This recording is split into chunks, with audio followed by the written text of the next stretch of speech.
Hey people, so this place is called Sunny Pets, and we have such a cute variety of this. This is a Shih Tzu, and it looks like a friendly little soul. So, what is the starting range of it? Oh, those are guinea pigs. Hi, baby. Okay, you're sleeping, Raja. No, no, I just generally, yeah. It's okay, it's okay. I just wanted to, you know, and that's a kitten sleeping, and there's a rabbit outside, and you can't let it out of the cage. No, you can.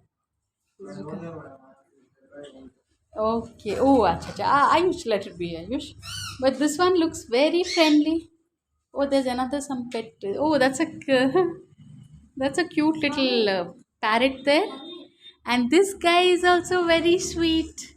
What a sweet guy he is. Mommy, we also have to get some cat food for this little Daisy. Oh, yeah, yeah, cat food. But yeah, we have guinea pigs here.